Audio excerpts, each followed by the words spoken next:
Good morning. I hereby call to order this 14th meeting of the Pennsylvania Public Utility Commission for the year 2025.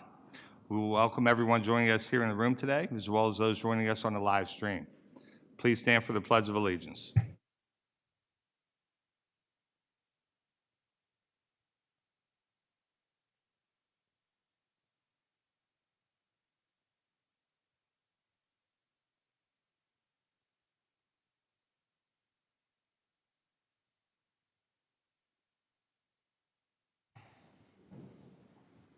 At today's meeting, which is open to the public, the Commission will act on various matters. Since adequate forms have been made available for public participation in cases before the Commission, there is no opportunity for the public to address the Commission at this public meeting. Public meeting motions, statements, and video will be available on the Commission's website later today. The first matter on this morning's agenda is the approval of the minutes of the meeting of June 18, 2025. I would like to recognize Commissioner Coleman as the editor of the minutes. Commissioner Coleman. Thank you, Chairman. I have reviewed the minutes of the June 18, 2025 public meeting, and I move they be approved as presented. You've heard the motion by Commissioner Coleman. Is there a second? Second. Seconded by Vice Chair Barrow. Any discussion? Hearing none. All those in favor, please say aye. Aye. Aye. Those opposed, no. The ayes have it, and the minutes are approved by a vote of 5-0. Beginning on page 1 of today's agenda, and matters presented by Director Moore and the Bureau of Consumer Services. I move that the Commission adopt a proposed order regarding the Universal Service and Energy Conservation Plan filed by UGI Utilities Incorporated. Is there a second? Second. Seconded by Commissioner Zerfus. Any discussion? Chairman, I do have a statement on this matter. Commissioner Coleman. Thank you. I'd ask that my statement be entered into the record as though I had read it in its entirety. Before the Commission today is the proposed 2026 to 2030 Universal Service and Energy Conservation Plan for UGI Utilities, both the gas and electric divisions. This Commission has previously raised concerns about the cost of UGI's Electric's Customers Assistance Program. I would expand those concerns to include the total cost of UGI's Electric's Universal Service Program. In this proposed plan, UGI Electric projects that the 2030 non-cap residential customer will spend $17.99 per month to fund the Electric Universal Service Program. In comparison, UGI's gas projects that in 2030, non-cap residential customers will spend $4.43 per month to fund gas Universal Service Program. As a small jurisdictional EDC serving less than 60,000 residential accounts, UGI Electric is not required to file and serve a universal service plan subject to the Commission's approval. UGI Electric is not required to adopt the UGI Gas Universal Service Plan. It does so voluntarily. I would also like to highlight that UGI Electric is the only EDC without an annual cap credit limit. As the Commission's most recent cap credit evaluation report, UGI Electric charged its ratepayers more on a per ratepayer basis for recovery of cap credits than any other EDC. This amount collected from non-cap customer residential accounts has increased over 225% from 2019 to 2024. Today's order directs UGI Electric to file supplemental information regarding the cap credit cost and the cap credit limits. I look forward to reviewing the supplemental information and any stakeholder responses to the same. In addition, I encourage UGI Electric and the stakeholders to address the total cost of UGI Electric's Universal Service Program, the bill impacts on non-cap residential customers, and the need for cost control measures beyond cap credit limits. Thank you. Thank you, Commissioner Coleman. Any further discussion? Chairman? Vice Chair Barrow. Just a verbal statement. Commissioner Coleman, I acknowledge your comments about the cost of this program, and those are very valid concerns. It's a time of rising consumer cost overall. In this space that we work in, the LIHEAP budget for the coming fiscal year is zeroed out, and the customers that this program will benefit are going to feel that hit the most. So I look forward to reviewing the filings that are made at this docket, and it's my sincere hope that the parties and the commission can work out a sustainable resolution.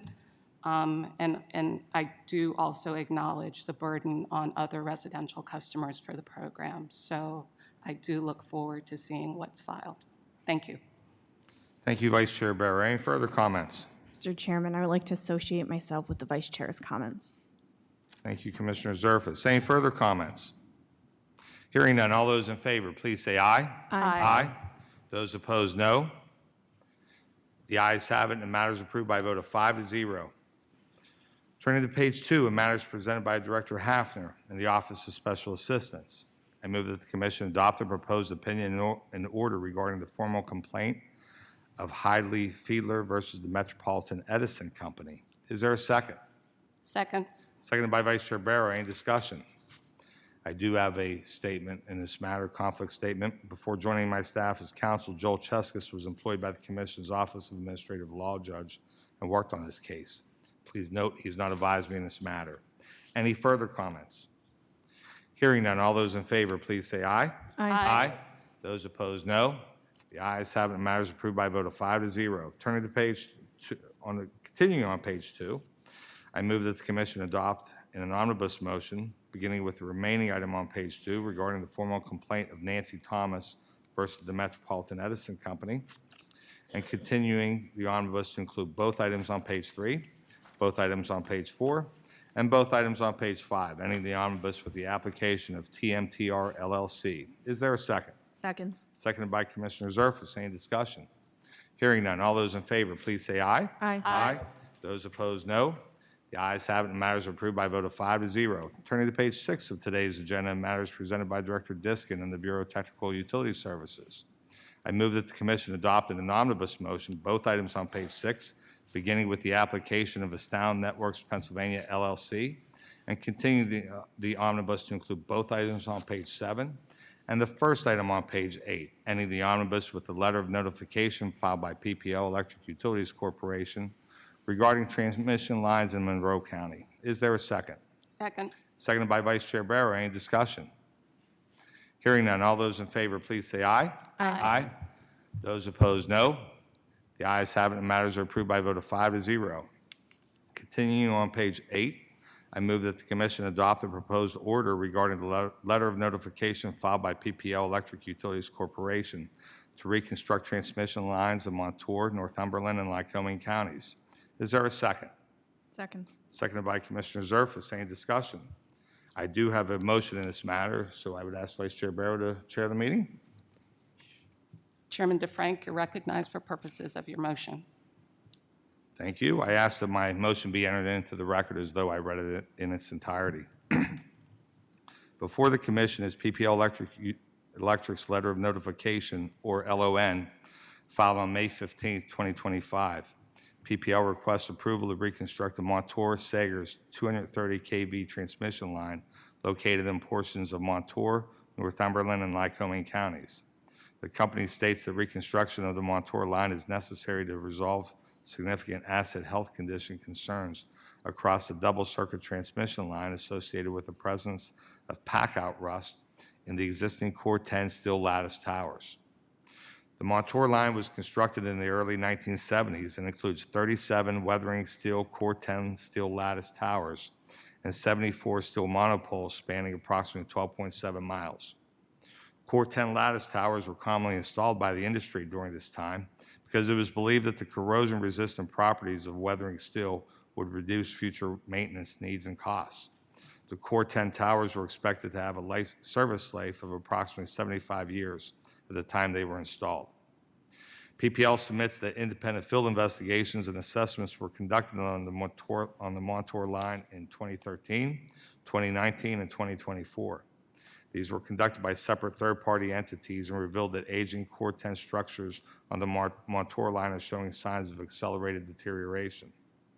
Based on these assessments, these towers have been brought to the end of their service life much sooner than anticipated and can no longer be relied upon to safely operate as designed. The company submits that when the presence of pack-out rust becomes too severe, it can deform steel members and connecting hardware. It can also shear off bolts, cause loss of structural integrity, cause members to disconnect from the tower, and even result in tower failure. In the 2024 assessment of all 37 Core 10 towers on the Montour line determined that 78% of the structures were in severe condition, indicated by 50% or more of their joints containing pack-out rust. PPL further states that the majority of pack-out rust observed on each structure was found in the lower sections of the structures. The Montour Line 74 steel monopoles have an average estimated useful life of 50 to 60 years. All but 3 of these 74 monopoles are 54 years of age. Visual inspections of these structures in 2019 showed chipping of their lead-based paint. This chipping leaves the structure vulnerable to corrosion caused by atmospheric conditions. In order to resolve these health conditions, most notably those presented by the pack-out rust on the Core 10 towers, PPL proposes the instant LON to reconstruct the entire Montour line. The proposed reconstruction will result in the installation of 108 new steel pole structures ranging in height from 80 to 175 feet.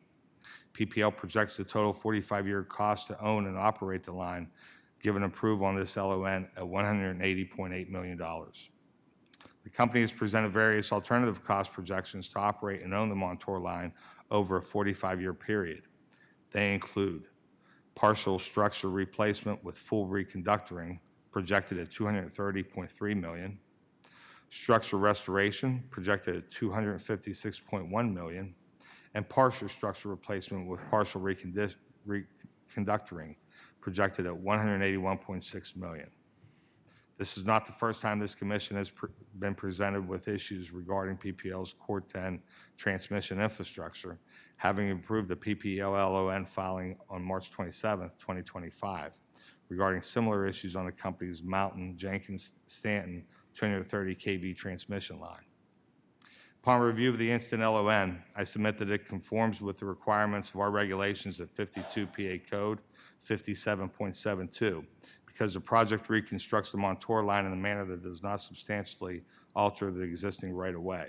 Further, given the clear risk presented by the health conditions of the Core 10 structures on the Montour line, the fact that the majority of steel monopoles on the Montour line are at the end of their useful life, along with the costs associated with the proposed LON when compared to its alternatives, I find approval of this LON to be necessary and in the public interest. Therefore, I move that 1, the letter of notification filed by PPL Electric Utilities Corporation for approval to reconstruct the Montour Sagers 230 kV transmission line located in Anthony and Derry Townships, Montour County, Lewis Township, Northumberland County, and Clinton and Muncie Creek Townships, Lycoming County, is hereby approved.